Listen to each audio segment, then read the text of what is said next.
لەسەر داواکە یەکێتی ئەوروپا بۆ دادگای فدراڵی عێراق کە دەڵێ سەربەخۆی خۆی بپارێزێ گفتوگۆی زیاتر دەکەین بۆ ئەم پەیامە بەڕێز دکتۆر محەممەد شەهاب پسپۆڕی دەستوری لە ستۆدیۆ لەگەڵمان ئامادەی و شرۆڤەی ئەو باسەمان بۆ دەکات. دکتۆر بەخێر هاتی، سپاس بۆی کە ئامادەی لەگەڵمان. یەکێتی ئەوروپا هاتۆتە دەنگ بە دادگای فدراڵی دەڵێت کە سەروەری خۆت بپارێزە بۆی هیچ دەستێوەردانێک لە بڕیارەکانت نەگرێت. چۆن دەڕوانیتە ئەم پەیامە؟ وڵای منەمێت جوابێکی علمی و لە چوارچێوەی اختصاسی خۆم باسی ئەم بابەتتان بۆ بکەم. فەرموو. دادگای اتحادی ئەو دادگایە کە پارێزگاری لە دستور دەکات، واتە دەبێت دادگایەکی زۆر بێلایەن بێ. ئەسڵ لە دادگا لە هەموو دادگایەک دەبێت بێلایەن بێ، دەبێت لایەنی کەس نەبێت، دەبێت خازعی نەبێت بۆ تەدەخلاتی نەداخلی و نەخارجی. بەڵام بالتەحدید دادگای اتحادی با بڵێن دادگای فدراڵی کاری ئەوەیە پارێزگاری لە دستور بکە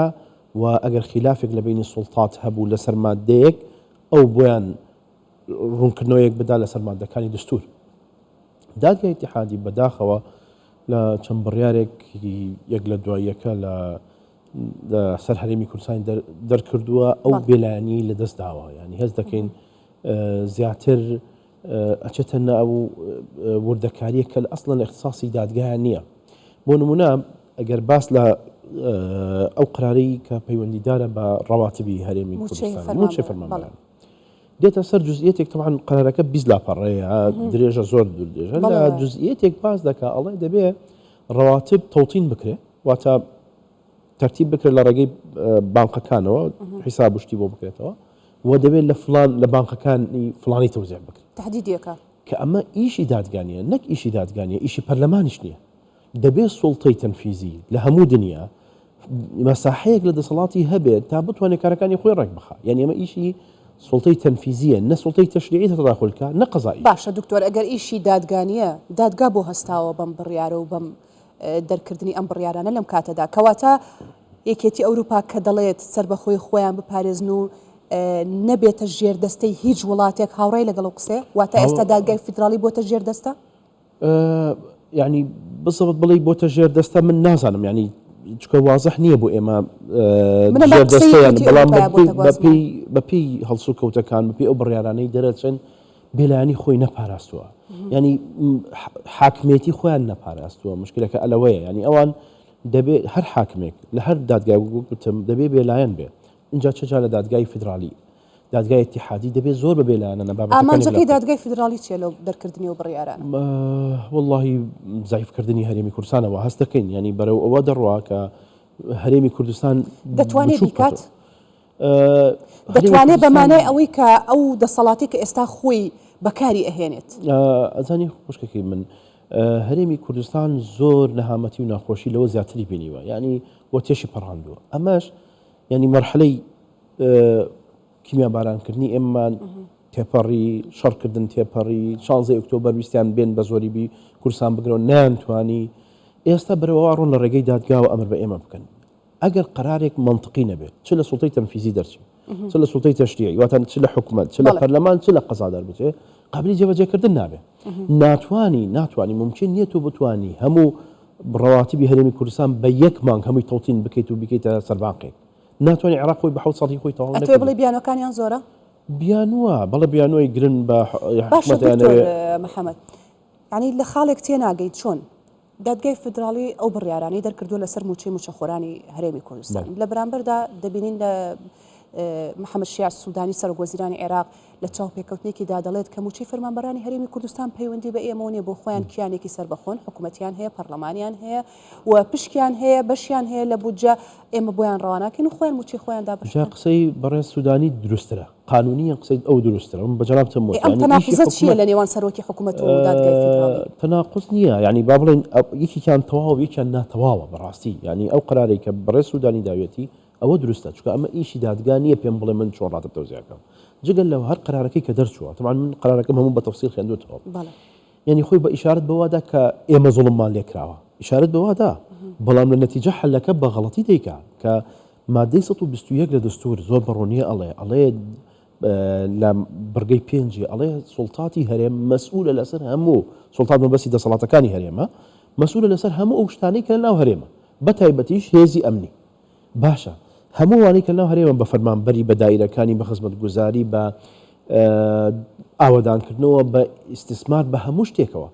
باشە بەست تۆ بێنی موچە دەربکە ینی لە منطقی هیچ دنیا نییە ئەوە بکرێن کە تۆ بێ بڵێ من ڕاستە خۆم حکومەتی عراقی بدا ئەی تۆ هیچ ئەهەمیەتێکت بۆ فدراڵێتەکە نهێشتەوە تۆ لە کۆمەڵێک مەوادی دستوری دەدەی مادەی 141 لە دستور دەڵێ ئەو قوانینانە و بڕیارانە و بە بڕیاری مەحاکمیشەوە بڕیاری حکوومەتیشەوە کە دەرچووە پێشی دانانی ئەم دستور هەمووی نافزە باشم پرسیارێکم لە محکەمەی بەڕێز وەلەو بەڕێزانی کە شرۆڤەیەم بابەتە دەکەن ئەو شێوازی دروستکردنی تۆزیعکردنی ڕاتب و ئالیەتەکان و چۆن ئەکرێ و چۆن قایمە کۆکرێتەوە چۆن تەوتی نەکرێ ناکرێیان بە هەر ئوسلوبێک بێ بڕیارەکانی کە دەرچوونە بۆ ئەم بابەتە لای حکوومەتەکانی یەک لە دوایەکانی هەرێمی کوردستان پێش دستور بووە یان دوای دستور بووە هەمووی پێشی دستور بووە ئەوە تۆ مخالفەی مادەی 141ش دەکەی مخالفەی مادەی 130 دەکەی یعنی زۆر دکتۆر محەممەد ئەگەر حکوومەتی هەرێمی کوردستان پابند نەبێت چونکە ئێستا خوێنەوەی جیاواز دوو ڕای جیاواز دروست بووە ڕایەک دەڵێ دەبێت پابند بیپێوەی و هیچ زیانێکی بۆ هەرێمی کوردستانیە لە بەرامبەریش تا دەوترێ نەخێر دەتوانی پابند نەبی بە بڕیارەکانەوە بەڵام قسێکی دیکەش هەیە دەڵێ کاریگەری زۆر خراپە بێت لەسەر هەرێمی کوردستان ئەگەر پابند نەبێت بە بڕیارەکانی دادگای فدراڵیەوە بەپێی دەستور و یاسا هەرێمی کوردستان چۆن مامەڵە لەگەڵ بڕیارەکانی دادگا بکات بەپێی دستور قرارەکانی محکمەی اتحادی قراراتی باتە قابلی طاعن نییە و ملزمە بۆ جەمیع سوڵتات ڕاستە بەڵام بە مەرجێک دروست بێ و لە چوارچەوەی دستور بێ ئیشی محکمەی اتحادی نییە بێت وردەکاری قانونەکان شەرحکە ڕێگە بۆ سوڵتەی تەنفیزی دابنە حکومەت تۆ وابکە و وابکە لەم حاڵەتانە تەمان ئەمێ بڵێم ئێستا جەنابی سەرۆکی کۆمار دەبێت تەداخل بکە لەبەرەوەی دادگا پێشێلکاری کۆمەڵی مادەی دستوری کردووە لە چوە تەداخل بکات دەسەڵاتی ئەو چیە بەڵێ دەسەڵاتی ئەو لە پێی مادەی 67 وەکو محکمەی اتحادی حامی دستورە بەڵام بەکاری نەهیناوە ئێستا گرنگترین وەختە بێتە سەرخەت جەنابیان جەنابی سەرۆک کۆماری عێراقڵێ بێتە سەرخەت بڵێ کاکە تۆ محکمەی اتحادی عدول بکە لەو بڕیارەی کە داوتە و عدولیشیان کردووە عدول ینی گەڕانەوە بە بڕیارەکان چەندین جار کردوێنە محکمەی اتحادی هیچ ئاساییە هەڵەی کردو و عدولی پێواکە بەڵام دەبێت کەسێک ئاگاداری کاتەوە چێ و کەسێک کە بۆی هەیە چۆن پارێزەری دستورە پارێزەر بەچی پارێزەری لێکە بەوەی کە لە ڕێگەی قانونی و پارێزەر لێکە ئەگەر نەیکرد مخاطبەی پەرلەمانەکە کە دەبێت یاسا تعدیل بکرێت دەستەی محکمەی اتحادی ئێستا هەڵوەشێتەوە و دەستەی نوێدان دکتۆر ئەمانە پێمان دەڵێ کە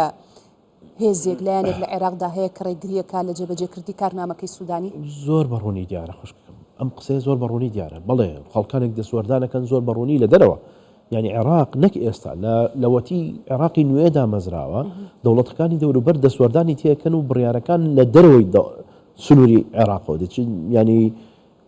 ئێمە ئیلزامەکەن بە کۆمەڵێشت کە لە نە دستورە نە قانونە نە قەزایە من نازانم تێ بڵێ عێراق بۆ وەکالەت بەڕێوا برێ ئەتوانین وا بڵێم بەڵێ تقریبا ینی تەداخولەکرێت لە گرنگ هەتا دروستکردنی حکومەت سەرۆک وەزیرانێک کە دانن زۆر بە زەحمەتی دانرێ دەبێت ئیلا خەڵکانێک لێ رازی بن هەندێک وڵاتان هەبن لێ رازی من تا بێتە سەرۆک وەزیرانی عێراق بەرحەڵە و قراری کە بەڕێز سەرۆک وەزیرانی عێراق داوێتی کە دەڵێ ئێمە دەینێرین ئەوە دروستترە ئەوە لە ڕووی دستوری دروستترە من یەک ڕێگایکی کەش هەیە باسکەی سوپاس دەکەم جەنابی سەرۆک وەزیرانی عێراقیش ئەتوانێت بە نووسراوێک مفاتەحەی محکمەی اتحادی بکە ئەو ناتوانێت ڕخنەی لێ بگرێ بڵێ نادستوریە بەڵام ئەوە توانێت بڵێت تەوزیحمان بدەنێ ئەم کارە لە دەسەڵاتی حکومەتە نەک لە دەسەڵاتی پەرلەمانە ئێمەین کە حکومەت نە پەرلەمان نە قەزاش ئێمەین وەکو حکومەت ڕێکی خێن چۆن ڕاتب تەوزیعەکەین و حکومەتی هەرێم حکومەتی خۆی هەیە مستەقلە لە ناو هەرێم بە پێی مادەی 121 ئەو مەسئولە لەسەر موظفینی خۆی کام قسەیشی کردووە ئەم قسەی کردو بەڵام دەبێت بە ڕسمی مفاتەحەکە و جواب وەرگێتەوە لە محکەمە ئەتوانێت ئەوەش بکە یەکێکی دیکەی لە ڕێگاکان دەستەکانە یەکێکی تر لە ڕێگاکان زۆر سپاس بۆ بەڕێز دکتۆر محەممەد شاب سپۆری دەستوری کامادەبووی لەگەڵمان دەست